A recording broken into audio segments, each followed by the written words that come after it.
在川普眼中的中国，实际上是某种程度的，就是等于说跟他有点类似平起平坐，才会被称为 G2 嘛。那如果这个想法继续延伸的话，刚刚所提到的 C5，我觉得非常有可能按照他的这个思维模式来看，因为这5个国家 GDP 加起来全球45%，人口占了42%哦，然后军事。实力的话，中美俄大概就分占前3名，日本排第8，印度排第4，所以基本上这个就相当于是过去联合国的5强。那过去联合国的5强是在2战体系之后划定，已经80年了。这个英国跟法国就被拿掉在 C5里面后，所以你看得出来，他的思维上面非常符合川普的这个思维形式，就是强者说话。来看世界的权力结构，现在是不是进入到一个即将要调整的阶段？好，是不是被川普有可能改写呢？为什么这样说哈？因为最近有许多家美国媒体接连的爆料，说川普正在酝酿一个想法，他要颠覆战后秩序，有一个全新的核心5国C5的这个架构。那这个架构呢，这核心5国是哪5国呢？就是美国、中国大陆、还有俄罗斯、印度跟日本。这核心5国未来希望能够取代原本的 G7。可是你会看这个 C5它不是美国的盟友，不是传统的美国盟友那也不是什么价值同盟，而是全球现在最关键的5个国家，就是刚刚特别提到了中美俄印日。好，有一个共同点，就是这5个国家全部都是硬实力的玩家。好，但是大家也就发现了，奇怪，怎么看了一下，没有英国，没有法国，没有德国，没有整个欧洲因为欧洲就是以英法德3个是最主要的这个强国，整个欧洲被直接踢出局。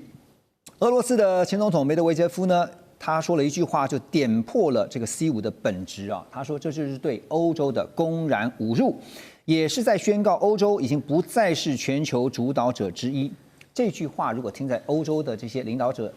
耳中呢，真的可能不是滋味所以马老师，这个我们都知道，川普他一向是非常崇尚强者作风，而且你越强，他越尊重你。所以他说呢，普丁很强，我尊重他；习近平很强，我也尊重他，我跟他还是好朋友。可是当然，目前美方是说没有啦，没有这个 C5的这种说法了可是这个难道是空穴来风吗？现在他的 C5，它背后的一个想法，它的逻辑是什么？我觉得这个我觉得可能不见得是空穴来风，主要的理由是10月30号这个美中领导人在峰会的时候，大家记得的话，川普说 G2 在过去不太被提出来，但是被川普提出来，然后我还想说是不是他讲错，就没有在接下来1个月里面，川普讲了6次。那也就是说，他现在在川普眼中的中国，实际上是某种程度的这个对，就是等于说跟他有点类似平起平坐，才会被称为 G2 嘛。那如果这个想法继续延伸的话，刚刚所提到的 C5，我觉得非常有可能按照他的这个思维模式来看，因为这5个国家 GDP 加起来占全球45%。人口占了42%然后军事实力的话，中美俄大概就分占前3名，日本排第8，印度排第4，所以基本上这个就相当于是过去联合国的5强。那过去联合国的5强是在2战体系之后划定，已经80年了。那这里面就这个英国跟法国就被拿掉在 C5里面所以你看得出来，他的思维上面非常符合川普的这个思维形式，就是强者说话。而这些他挑出来的强者有一些特性，就是这些国家都跟太平洋有点关系其中4个国家是包含俄国，它有这个远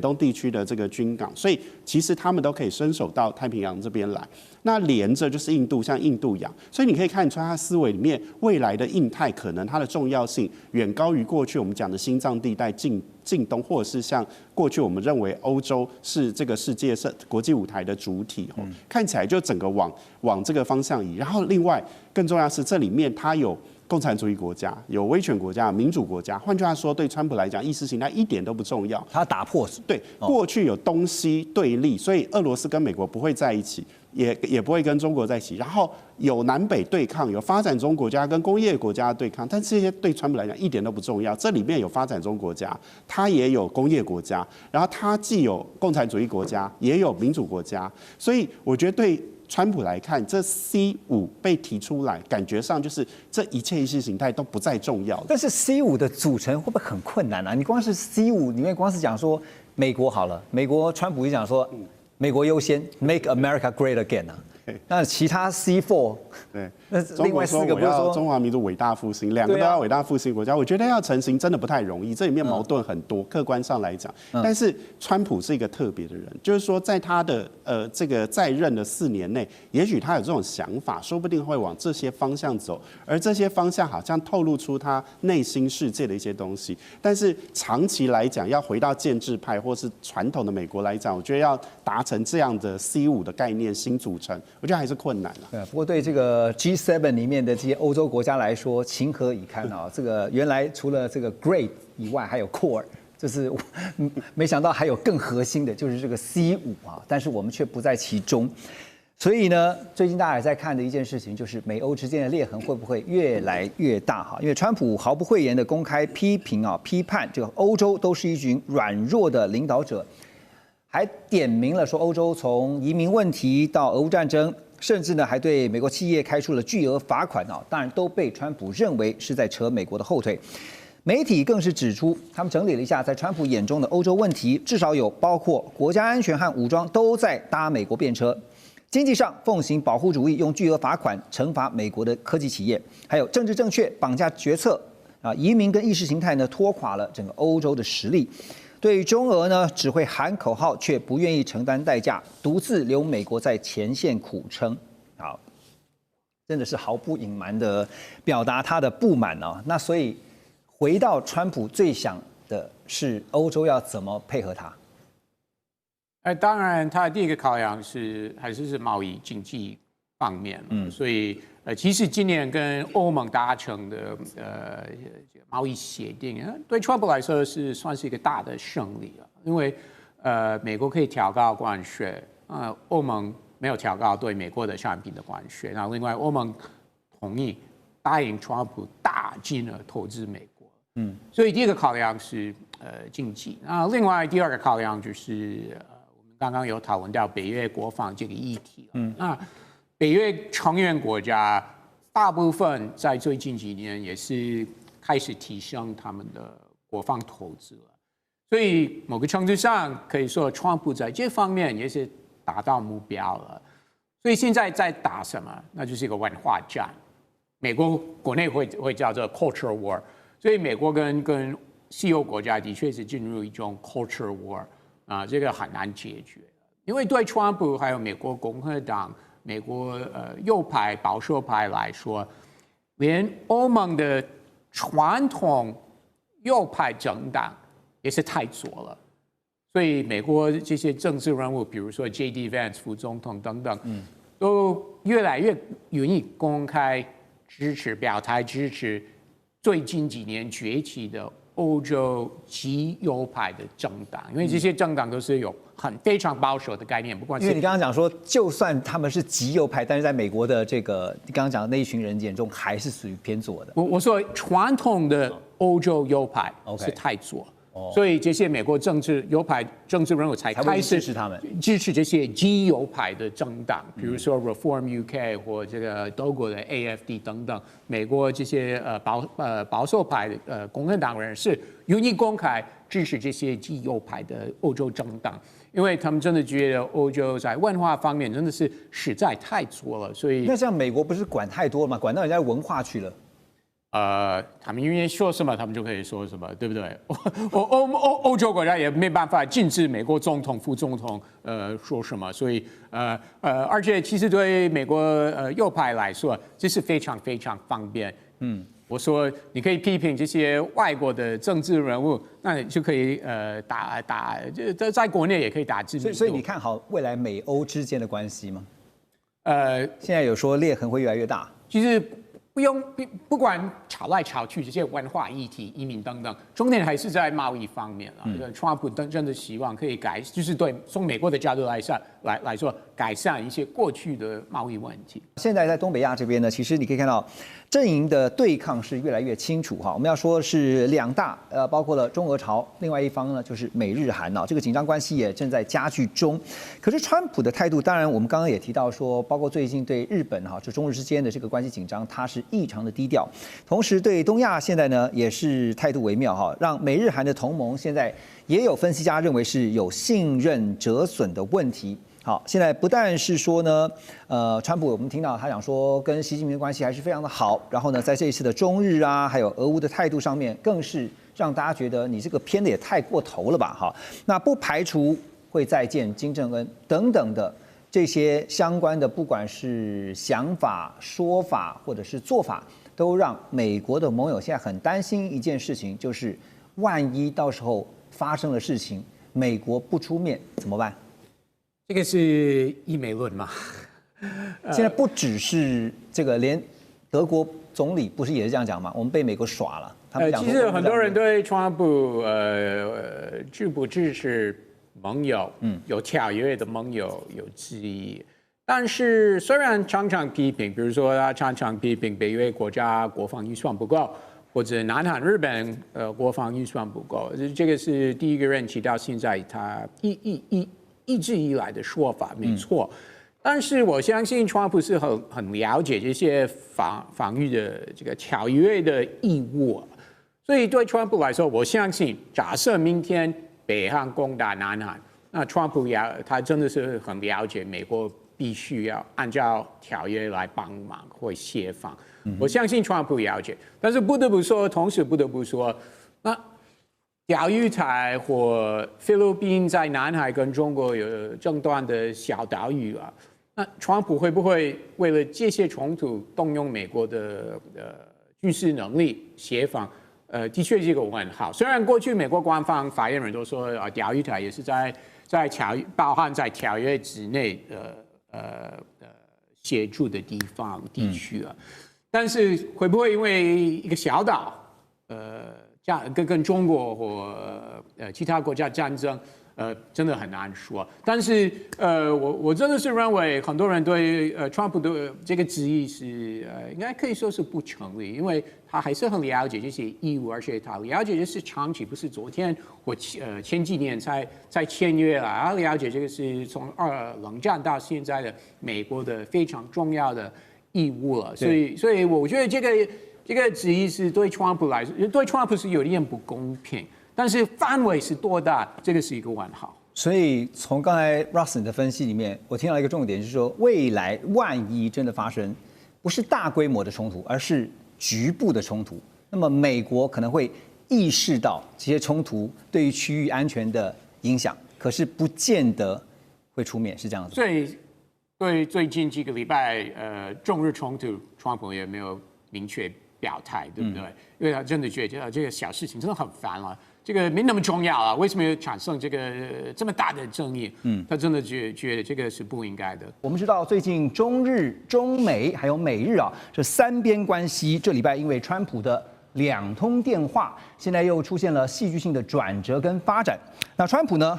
他分别打电话给中国大陆国家主席习近平，还有日本的首相高市早苗，但顺序上呢却是先习后高，也就是先打给习近平，再打给高市早苗。当然，这个先后顺序啊也起人疑窦，引发讨论。高市早苗在月初他说了一句，这一番言论呢，就是日本可能会介入台湾有事这番言论，到现在这把火还没有完全的停息，也点燃了中日这个外交的火药库啊。像中方就强烈反弹，包括现在也看到日本内部也在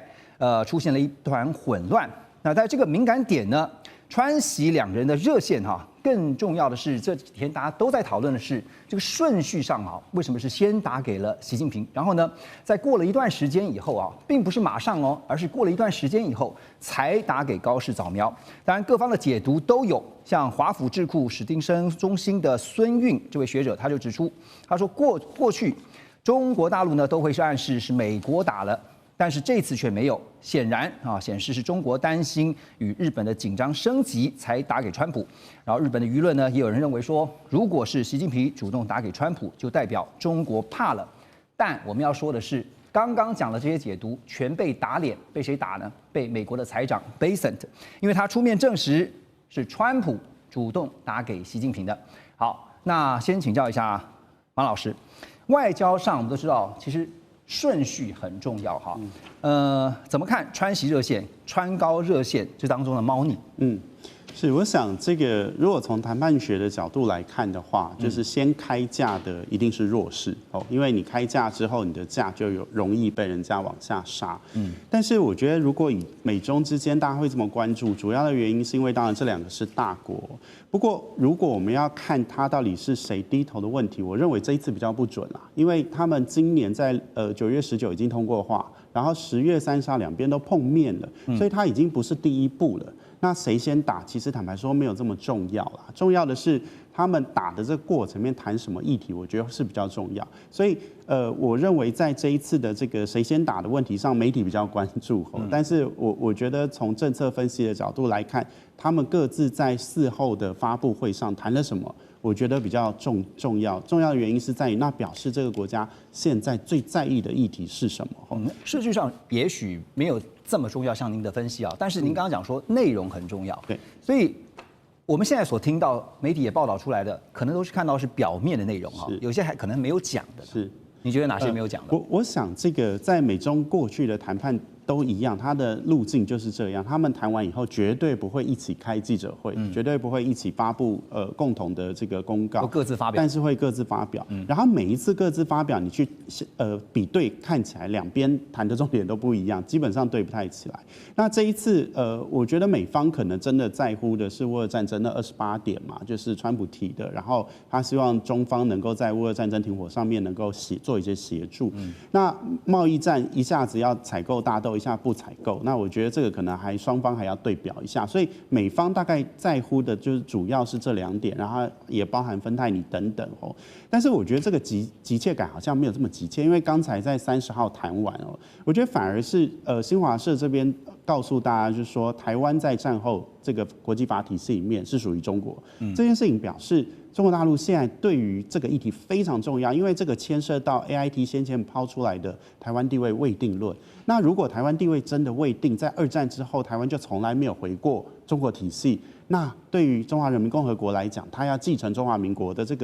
个状态就不存在哦。那这个会对于现在的一中原则，而中国是这个主权是涵盖台湾的这个论述会被瓦解掉。所以我觉得习近平在这上面谈的这个立论来讲，它一个是回应 AIT 过去的这个台湾地位未定论，然后2758号决议案里面不包含阻止台湾参加联合国这些，因为这些东西发酵下去，它在不光是美国的盟国，它甚至有可能在国际间会有越来越多的国家。等一下我们要特别来聊的，深入来分析一下，是说高市这番言论，就是特别拿出了这个旧金山合约来讲哈。这不讲还好，一讲呢更加炸锅哈。但也看到了说，川习两人在热线通话以后，大陆方面是先买了10船大豆，表示谈的还可以。Russ。当然，川普在这个时候希望双方贸易谈判可以继续顺利进行。这个川普从1月底上来一年以来，他都一直提到希望跟习近平通电话见面，达到贸易协定。虽然有提高对中国商品的关税了，但是他还继续保持跟中方的这个沟通，双边的贸易。他最在意的就是贸易嘛，受到影响就不好。很明显，他在这个时候还是很在乎贸易。这个不等同美国不会批准军售给台湾，甚至赖总统以后过境美国了。对，因为美国应该还是会答应这两件事情给台湾了。但是在整个环境之下，如果是我们看整个环境的话，那很明显，川普希望在这个时候，美国跟中国是可以继续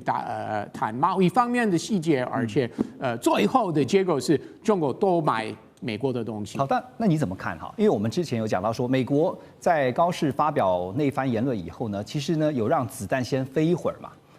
先不做任何的动作啊。那顶多呢最后是由这个国务院，就先前我们看到稍微表个态。可是这次呢，幕僚就建议，我想应该是川普跟幕僚啊一起决定，但川普最后是做决定的啊，他主动打给中国国家主席习近平嘛，对不对？那所以呢，刚刚先喊价的就是先矮了一截啦，不是吗？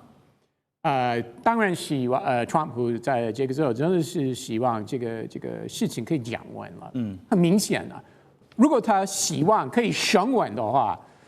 他就会在第一时间在 Truth Social 会发文说，我支持日本啊，因为中国怎么会对我们盟友这样子？那川普没有。所以他的动作很明显，所以从那个时候我们就知道，因为过1天、2天、1个多礼拜、2个多礼拜，川普没有出来很直接说日本是对的，中国是错的，那我们早知道最后的结果是什么。所以那个时候在台湾一大堆政治人物 KOL 都在网络说台日关系怎么样，都是日本水产，都赴日本旅游等等。那我们早知道最后结果应该会是什么，所以现在都反应得太快了。对不对？不觉得吗 ？OK， 那我问你哈，川习热线完以后，刚刚说川普后来又打给了高市早苗嘛，好，那当然这个通话没多久之后呢，跟高市的通话，来这个画面上我们看到哈，《华尔街日报》就指出呢，川普哈，因为大家都很好奇，到底他跟高市早苗在这通电话当中他讲了什么？当然现在也是各说各话哈，因为《华尔街日报》就说呢，川普确实啊是希望高市不要再刺激北京，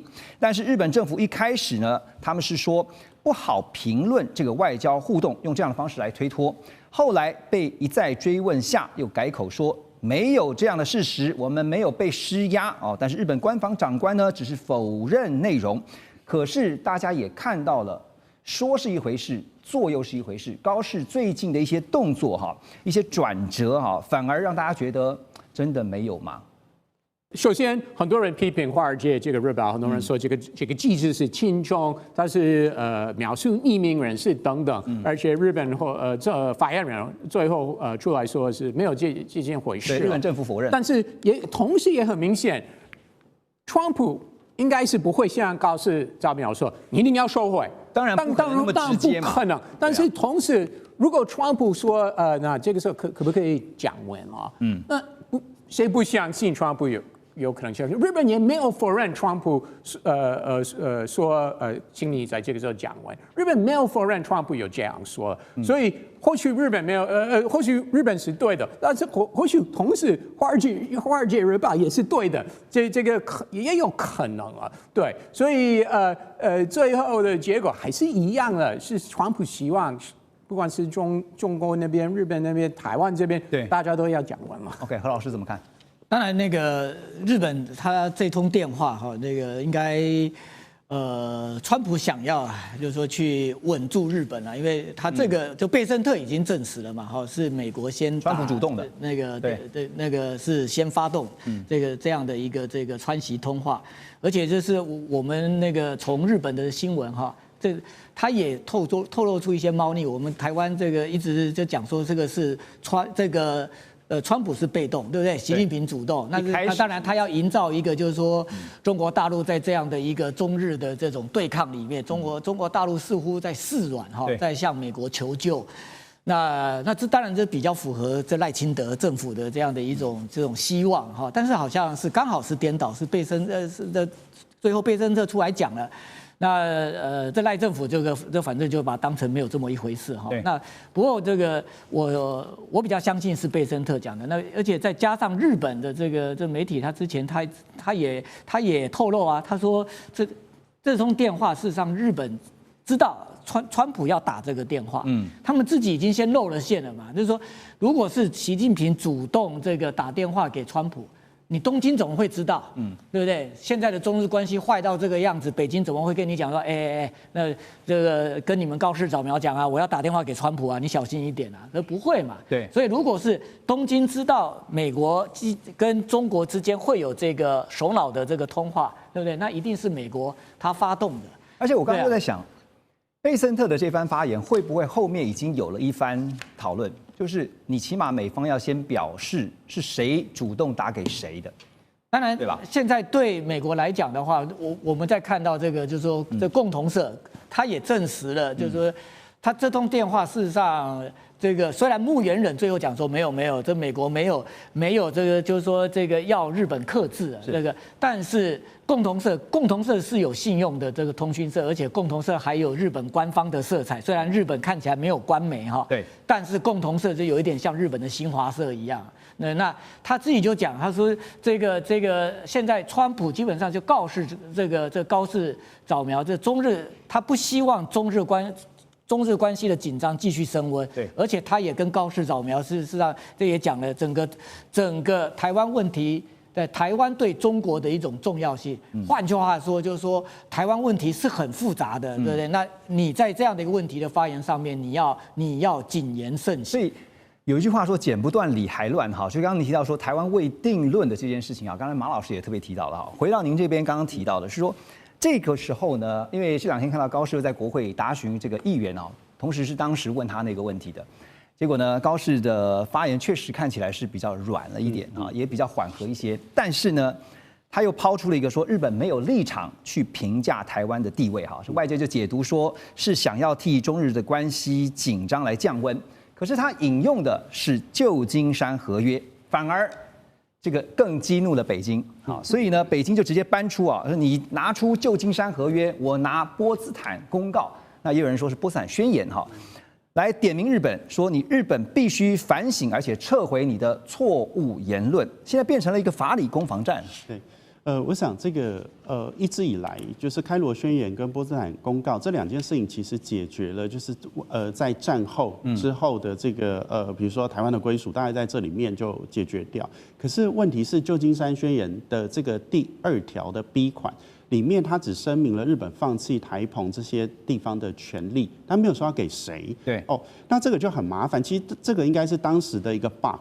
那对于习来讲，最好的方式是日本在后面的某一个首相，不管是谁，他愿意说，因为他当时是当事方嘛，来说哦，我当时虽然说放弃，我没有讲说要给谁，但是我的意思真的就是给了中华民国，也就是当时的中国，那这个法体系就健全了。可是高市没有选择这样讲，他选择重申了一次波茨坦公告，当时日本确实放弃，然后这就是战败了，对，战败。那这是从此以后不关我的事了，那你们谁拿去我都不在乎。可是这件事情没有办法根本解决在川习通话里面习近平的关注，也就是对习来讲或中国来讲最担心的事情是台湾在2战之后没有回归过中国，那台湾就不会是中国的一部分。所以我觉得高市的这个提法看起来好像在降温，可是实际上他没有打到中方现在他的 concern。对，所以从国际法上来看哈，何老师您的看法又是如何？因为现在大家在讨论说，那有没有办法用国际法来解决目前中日双方所产生这个你的旧金山合约对抗我的这个波茨坦的公告？还有就是我要问的是，台湾在这时候该做跟不该做的是什么？那事实上，那个高市早苗讲这句话哈，是他在那个松下正金属的学长，那个做个球给他。他们虽然政党不一样，他去做球嘛，但是日本经常就是他们如果要解决这样外交的这个麻烦的时候，那你叫首相撤回去，那这个对日本政治跟首相个人来讲下不了台，对这个打击很大嘛哈。他们通常就是在野党做个球，然后给执政党让你有重新再讲的这样的一个余地哈。那就是说，这野田佳彦他就问到这台湾主权的这个问题哈。那这一次高市早苗回答实际上是非常标准的，他应该已经学乖了哈。他上一次在国会哈，这个等于捅了马蜂窝，因为他上台之后，他好多的政策他自己喜欢跳到最前面，然后去解释政策，用这样来凸显自己对政策哈非常非常的熟悉，但是。台湾问题这是一个很复杂的问题，对不对？这里那所以他这次很乖，他就是按照日本这个在这个台湾的主权的问题的一种这个就是来自内阁的，应该是内阁的一种统一的这种见解啦，就是战后的台湾澎湖是日本所放弃的领土，其主权归属。它不是那个我们讲的哈，这民进党喜欢听到哈悬而未决，听到悬而未决，这民进党就跳起来这个拍手哈。但是事实上，日本基本上他始终是认为说这个问题事实上我无权置喙，就是这个问题我这个因为这个地方我已经放弃了，所以我对这个地方是谁的我不会再讲话。事实也是如此。对，那至于就是说为什么旧金山合约它没有这个就是说这个就写说归还给谁，很简单的道理，因为旧金山合约当时。这个北京跟台北不管哪个中国政府都没有参加，所以在没有任何中国政府参加情况之下，他不会写明给谁。就如同日本在那个旧金山合约里面，他也放弃了这个库页岛啊，也放弃了这个北千岛群岛啊，但是他也没有写说归还给苏联嘛，因为苏联也没有参加嘛。老师，那您觉得台湾在这个时候该做跟不该做的事？事实上，我觉得从中华民国政府来讲的话，这个我们怎么可以对我们自己所管辖的这个台湾澎湖，然后自己自我否定说这个地方的主权有问题呢？那你现在你中华民国你在统治什么？对不对？就有任何国家可能都基于自己的利益，他挑战。可是你中华民国不能够挑战。对不对？你不能讲说我希望变成台湾共和国，所以我就挑战。但是你只要你还是中华民国的总统，你在你的位置上就不能挑战中华民国拥有台湾这件事情是有国际法的瑕疵。就现在这个争议啊，现在余波荡漾。日本首相高市早苗他最近的一番言论到现在还是余波荡漾啊，因为他这个存立危机事态，说台湾有事日本有事的这个发言呢，引爆的这把火呢，到现在还没有完全熄灭。本周我们看到了川普他出手了，打电话，而且是主动打给了中日两国的元首。这个三方的领导人在分别通话之后呢，全球政治局势啊也进入一个深度盘整的局面。那这个时候呢，也看到，因为这几天大家一直都在讨论的一个焦点，就是到底是谁主动打给谁哈。后来看到了美国财政部长贝森特他出面证实，是川普打给了中国大陆国家主席习近平。那美中两国元首呢？这个根据贝森特最新的说法，他还说呢，未来1年啊，大家可以期待的是，两国元首呢可能还会有4次的会晤。不过在同一时间也听到了美国前国安顾问 John Bolton， 他这个时候说呢，川普政府当中如果由共和党的孤立主义派占上风的话，那么美国可能会因此抛弃台湾。这个说法听起来蛮吓人的。两种不同的看法哈，我们虽然说波顿他是前任的美国政府官员啊，但是不是代表着说美中两国元首见不见面，比起现在这个在竞争的像是土豆泥啊、稀土大豆芬太尼，美方还是必须要对台湾问题有一个清楚或者说是最终的表态？罗董觉得，美国在这里，尤其川普总统对于台湾的问题向来不表态。都是保持模糊，因为他的模糊战略加上他的一中政策，这是美国目前对台湾问题的一个基本立场。虽然美国国内有很多声音说你应该更清楚的表态，就像拜登总统任内，他有很明确的表示说，如果台湾有事，美国一定会全力的反击。这样的一个说法，川普并没有采取相同做法，因为他一直对于拜登的说法他是不认同的。所以在这里呢，讲到高市早苗也是一样，高市早苗在日本的国会面对野田佳彦在野党的领袖质询的时候，他也说，过去日本对于台湾问题都采模糊战略、模糊的策略，你为什么却说出了这样一个明确的一个方向？你这个是不是逾越了你应有的界限？高市早苗他就把他过去所说的话再重新修改了一次，说我其实也是要采取模糊的，他有这样的一个看法。对，虽然他又引发了旧金山合约这样的一个争议，但是至少在原来的这个发言的问题上，他是做了一些调整。当然，这样的一个调整，中国大陆还是没有办法接受。对，但是代表美日对台湾问题，他们都希望参与一个战略模糊的角色。因为美中关系的稳定是非常重要的。美中关系的稳定，贝森特强调说，明年川普总统跟习近平两人要见4次面。一次是川普去访问中国，一次是习近平访问美国，另外一次是 G20， 另外一次是 APEC， 所以4次会议。那美中领袖的定期的会面，这是美中关系一个很重要的基石。那他为什么强调这个土豆泥呢？是因为美中的贸易关系又是美中关系一个重要的基石。这个基石可以让两边的这个关系不至于有所松动。有了很好的经贸关系，自然就不会有台湾问题是这样的一个发生。可能他们的逻辑是这样子的，所以我们觉得说也没有必要对表态。当然，对我们台湾人讲，我们希望美国很明确的表态，要保护我们，这是我们觉得最安全的地方。但是就川普，他是一个喜欢做大交易、大战略的人来讲，他什么事情不希望讲明，尤其台湾问题上，他特别不愿意讲得特别清楚，这是他一直隐藏在心里话。维持战略模糊啊，就是希望保留一个弹性的空间哈。那但是刚刚讲特别说到4次的美中元首会啊，现在外界也有分析说4次也不要先太乐观的太早啊，因为这4次会不会之后有变数而因此影响呢？不过看一下这4次的美中元首会啊，就是刚才骆老师有提到的，包括了 APEC， 好，就是明年11月。那这次这个明年的 APEC 呢是在深圳举办，还有呢就是呢，川普他先前不是讲了吗？在2026的4月。那会到中国大陆进行国事访问，之后呢，这个习近平也会回访，还有就是 G20。好，那中国大陆国防部哈，因为我们看到整个中美的博弈或者讲说竞争，其实不管从外交上、从经济上、从政治、军事上面都可以看得出一些端倪。军事的部分呢，中国大陆国防部最近是举行例行的记者会，在会中证实了一件事，就是中美海上军事安全磋商机制第2次的工作小组会议，还有年度会晤，18号到20号是在美国夏威夷举行。中方的发言人蒋斌表示这个会晤呢，主要是要落实两国防长关于加强一线官兵沟通交流的共识，避免误解跟误判，要管控风险危机。好，所以在这个周日发生了这个高市早苗的炸锅言论之后，可是看到了中美双方一线官兵还是可以交流这是一种什么样形式的管控风险？我们怎么解读？于老师，我想这是非常正常的吧。中日关系的问题固然挑动敏感的神经，但是中日之间关键的问题，最核心的仍然是中美的问题。是因为日本其实它没有单独有能力来行使自卫防御权。如果它没有美国的认可跟美国的支持的话，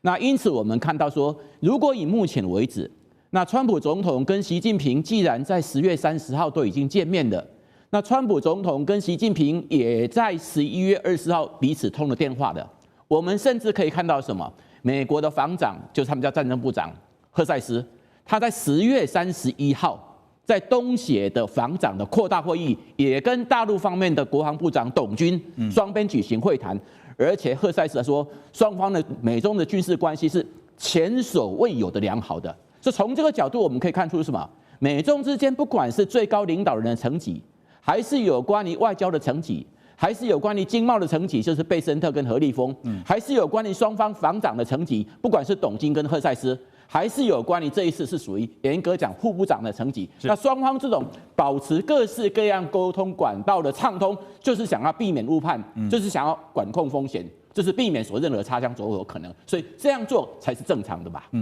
可是这个军事的互信刚刚您说这个不管现在是增进这个一线官兵之间的这个交流的互动那但是从几个层面可以继续看后续中美之间彼此的往来。中美之间的往来大概最关键的问题，就是双方领导人的会谈。我想北京方面大概针对川普总统大概已经明确做了定性的，美中关系最关键最敏感的就是所谓的最高领导人的会晤，跟最高领导人就算不会晤通电话。对，因为双方的领导人，唯一现在都可以完全的拍板跟定案。就换言之，美国方面不管谁怎么讲，从中方角度都不重要，川普怎么讲最重要的。从美方的角度来看的话，习近平怎么讲也是最重要。所以美中之间只要高层的管道能够维持畅通，双方在经贸议题，就是我们看到何立峰跟贝森特，双方在有关的国防问题，我们看到就是赫塞斯跟董军，双方在所谓外交的问题，就是王毅乃至于跟目前美国的国务卿，这只能够保持各式各样对话。美中关系只要维持对话，它就不会失控。美中关系只要能够维持一个良性的一个互动，它就不会有意外跟擦枪走火可能。所以不用特别去看中日关系好像是特别的紧绷，会上纲上线的。只要美中关系维持它良好对话，我相信中日之间来讲的话，不会有大规模的失控问题出现的。确实这个中美两强的都是领导人说了算其他的你说就算是国务卿也好就是外长嘛，那还有就是军方的说了，最后拍板定案的还是领导人所以最近也看到日本方面不是有前官员也特别提到说，中日之间的纷争，就习近平的一句话是决定了接下来日本应该要怎么样处理那你要怎么样处理呢？这个日本最近不是也说了吗？说如果真的走到军事这一个，我们是有能力，他说日本有能力是能够把福建舰给击沉的结果呢，中方现在就最后就开始吵起来了就说，那你真的是痴人说梦。说到福建舰，《世界报》有一个最新报道他们认为这个福建舰呢是中国大陆海军的第3艘航母，但是特别强调它是第1艘摆脱了过去成就俄罗斯式设计的潮旧这个是一艘真正的中国国产航母。那中方发言人蒋斌也是语带玄机的说呢，我们是始终根据国家安全还有装备技术发展的需要，推进航母的建设。美国肯塔基大学派特森外交国际商业学院的助理教授叫罗伯特·法利，他则是指出他说，如果是讲核动力航母现在看到法国是除了美国以外唯一拥有这个核动力航母的国家，但是法国戴高乐号的2个阿哈反K15反应炉只能够输出300兆瓦的输出功率，这个功率还不到福特号这个核子航母的动力的一半，所以拉回来看科技的部分、技术的部分，核反应炉应该就是核动力航母的技术关卡。所以黄老师啊，从这个您的了解哈，这个核反应炉，而且在一个核子航母的这个动力的角度来看的话，中方现在接下来就是要发展它的核动力航母啊，它的能力跟它的挑战各是什么？这个其实是一个还蛮复杂的问题。那其实它从核反应炉来看，其实它整个是一个能源嘛。那各种物理学家、各种科学家其实一直都在追寻的是所谓能源的圣杯。我们希望拿到一个 Grail， 那这个能源是可以持续去运作，然后在瞬时的时候可以得到一个很高的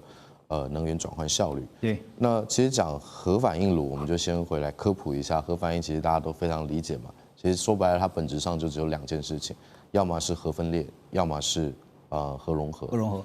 那核融合核分裂技术是目前至少在我们人类可用的技术。那核融合是我们不断在追求的一个技术。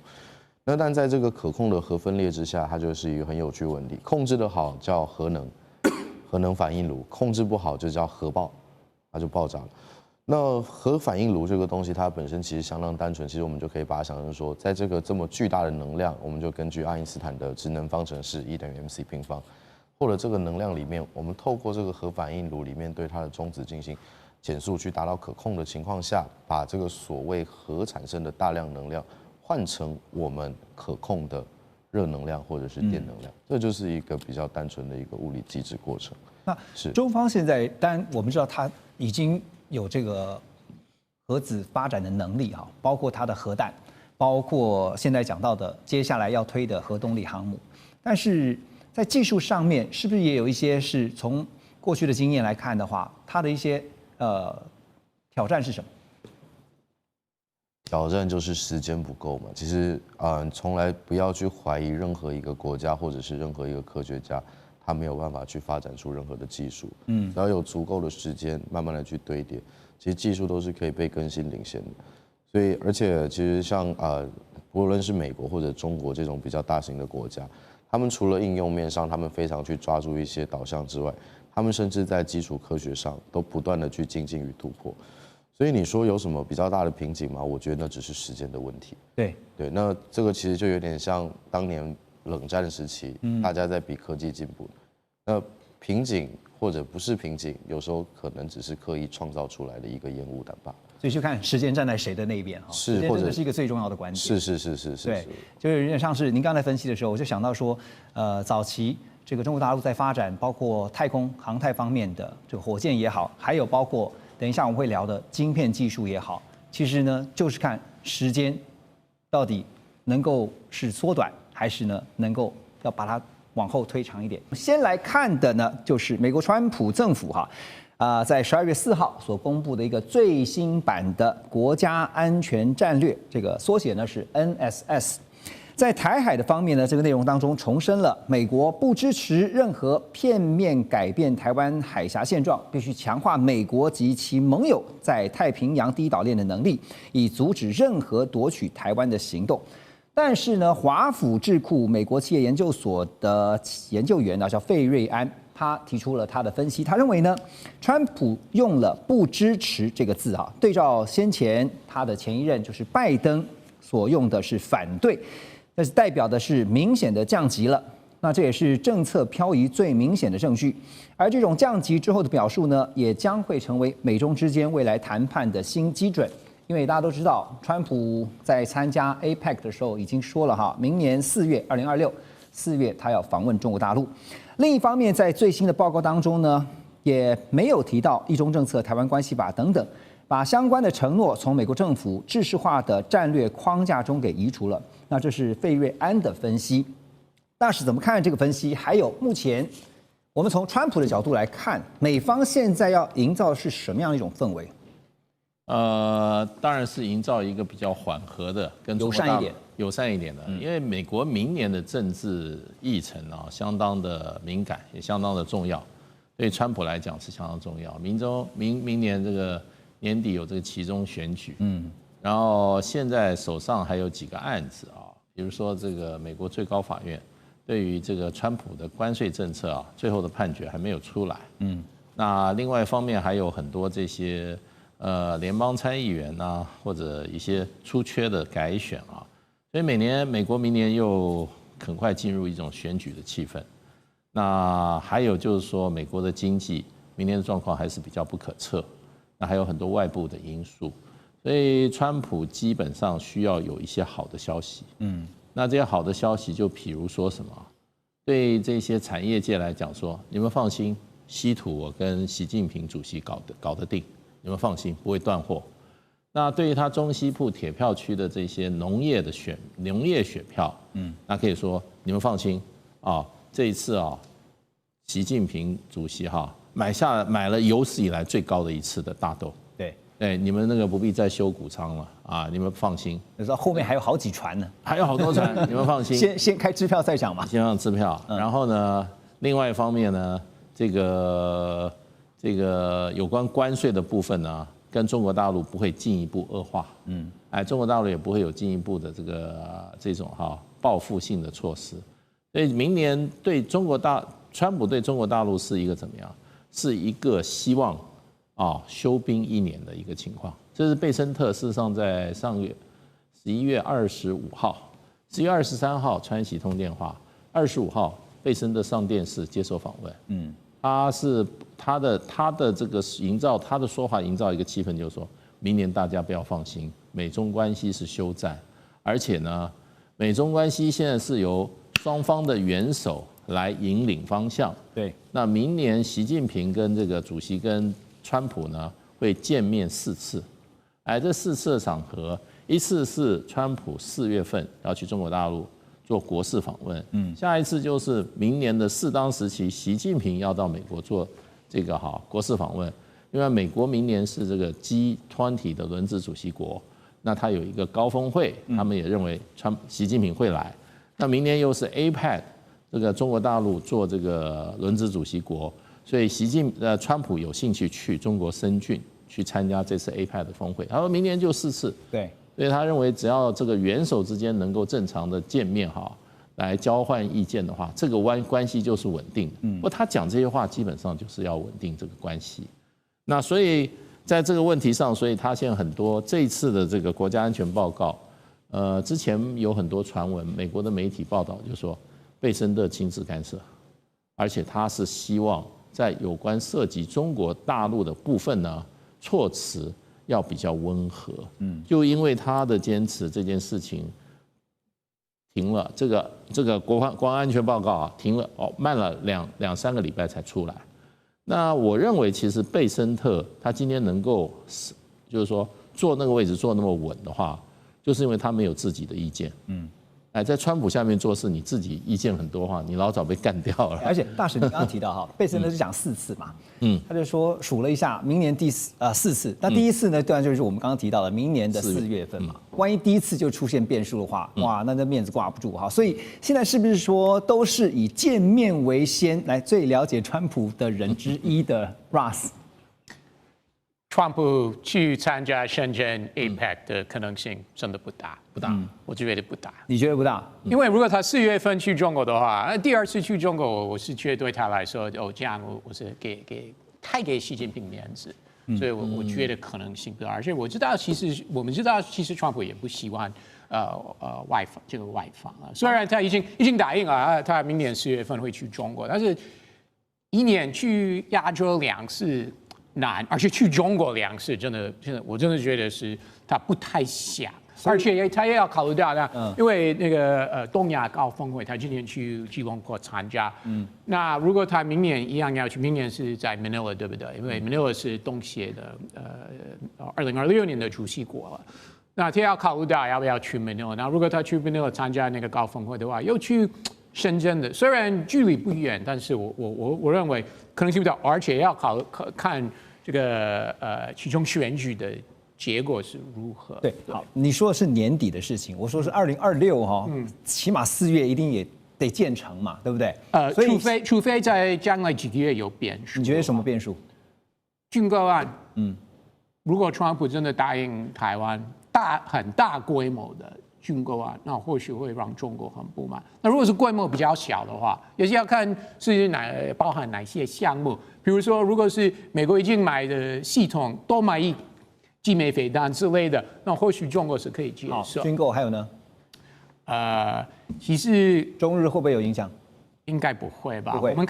虽然很多人说华尔街报的这个蔡老师才是专家，很多人说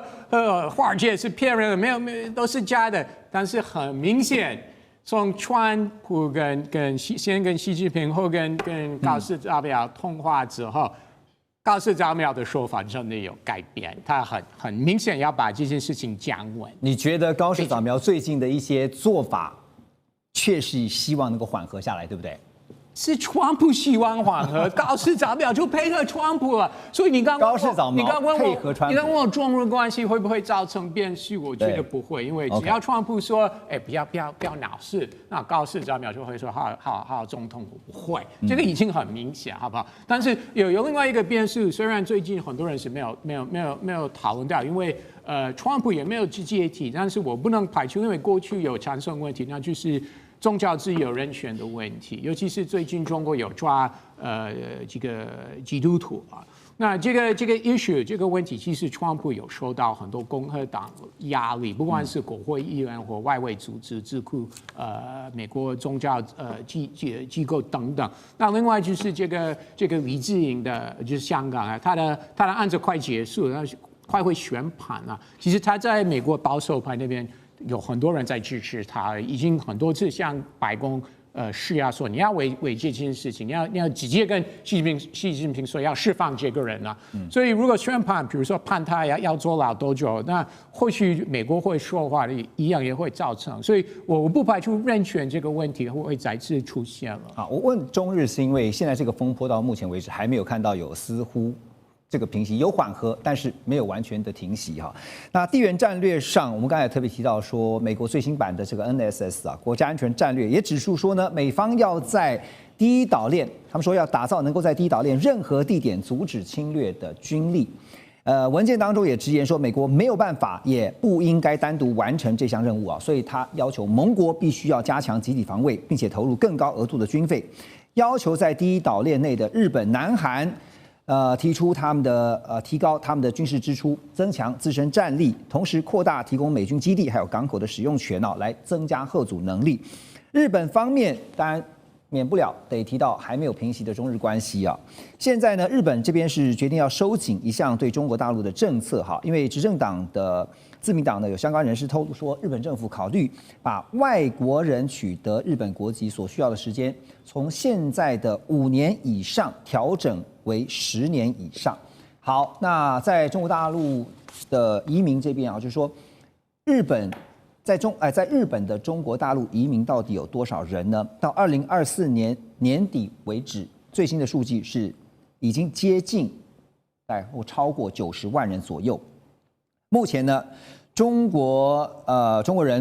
民众也是日本最大的外国人社群啊，当中有留学生啦、技术人员啦，还有经营者，还有呢寻求永住权的这些多元的族群。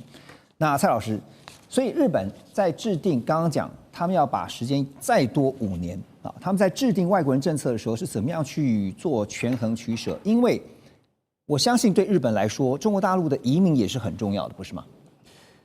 中国大陆去日本的话，确实是很重要。但是移民这2个字的话，对他们来讲定义稍微有一点不同。因为对我们而言，移民的话，等于是你可以把你的家人全部都带过去。但是中国人在大陆的话，90万人是包括我们讲的永住权、留学生什么这些，全部加起来大概就是90万人。但是他们也认为应该是一个对等的。为什么？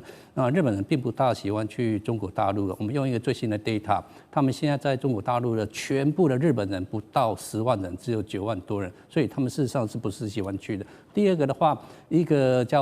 他们叫做规划，然后一般来讲我们就是移民，等于就是说你要放弃你的国籍，进入到日本的这一种国籍。过去他们认为这个是5年，可是你要拿到永住权的是10年。为什么移民就是我们讲的拿到那种国籍是5年，然后他这个是10年？那过去他们的一个想法就是说，他们因为人口下降，他希望说有一些好的外国人能够来的。那这个来的话，他们现在的大臣叫做小野田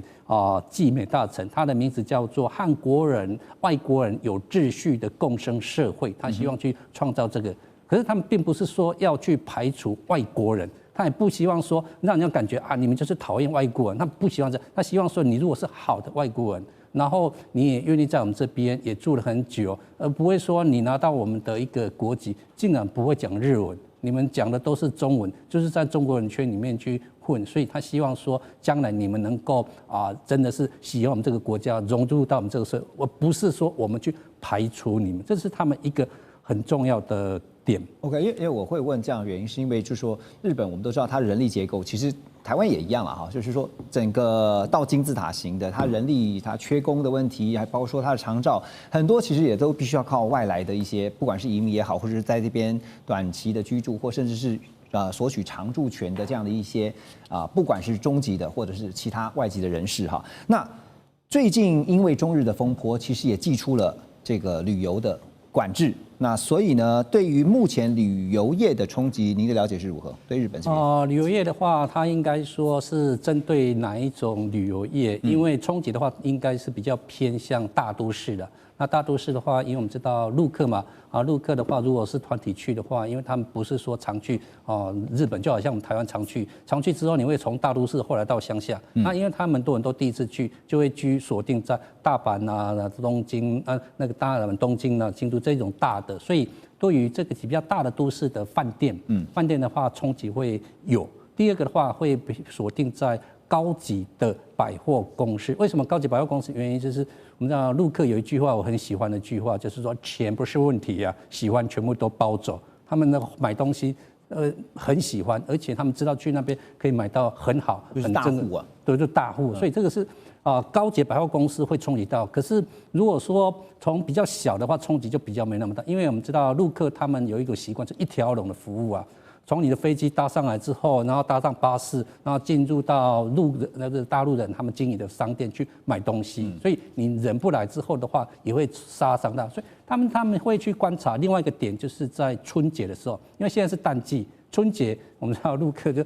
往外跑，卖那个量会很多。过年嘛，过年那个会不会降？那另外一个就是说，冲击的是团体客。很多陆客是像个人，因为他们去很多了，他们知道个人去，只是说他们现在个人去的话都比较低调，不敢 po 上网，拍的照不 po 上网，不告诉人，采访的话都是必须要脸，就这样。所以你要分析是团体客还是个人客。而且现在看是后续的这个效应哈，就是说它是不是会是一个比较中长期的？那刚刚特别提到，在这个美国的 NSS 其实不只是东亚这边或亚洲这边很关心以外呢，包括《华尔街日报》也报道说呢。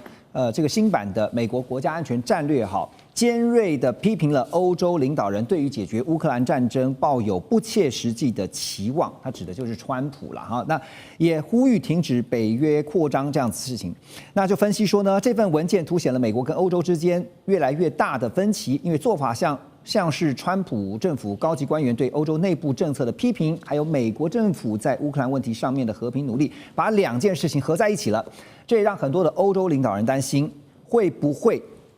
让乌克兰被出卖了？最近这法国、德国、英国3大国的元首呢就秘密会议，德国总理梅尔茨还说，我们都被美国耍了。被美国耍了吗？这个可以从2个不同的角度来看川普还有他的团队，尤其是副总统，还有国务卿，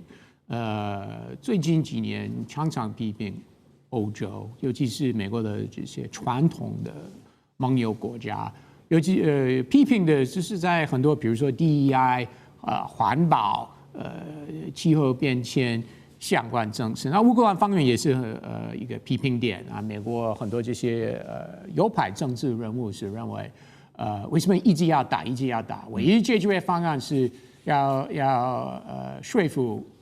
或逼乌克兰接受部分的领土会继续由俄罗斯占领了，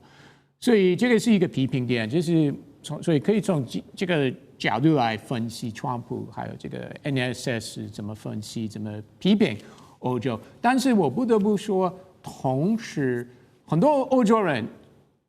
从早就说川普会放弃北约等等，其实也是没有，虽然批评的确是有，而且是你觉得不会？我就是批评是非常非常直接，甚至欧洲人会觉得，你怎么会这样？真的是非常不礼貌，一点外交的概念或对盟友的概念完全是没有。但是同时，川普或他的国防团队虽然一直要北约国家提升国防预算，但是川普也没有直接说美国对北约的承诺我放弃了，也是没有，真的是没有。梅尔斯这样讲说，我们都被耍，也就是说到头来最后乌克兰还是被出卖，最后被卖了嘛。但是乌克兰不是北约国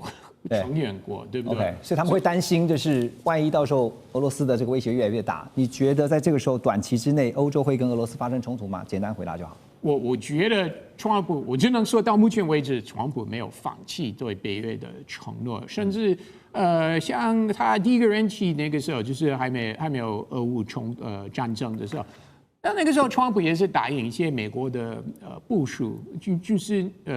势力是可以调到波兰那边的，他也是公开是承诺了，所以他真的是没有放弃北约，当然是也有批评欧洲，各式各样的批评，很多不管是移民、言论自由等等，一定会继续批评还是有，但是呢，万一欧洲以后有危险的时候，美国还是不会坐视不管的。你的意思是这样，对不对？我是觉得目前是。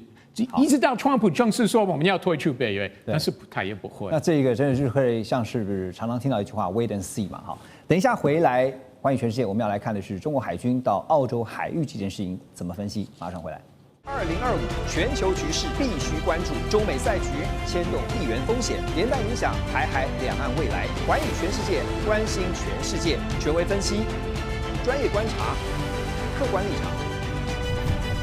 每周6日，请您准时锁定，一同关心全球大事的瞬息万变。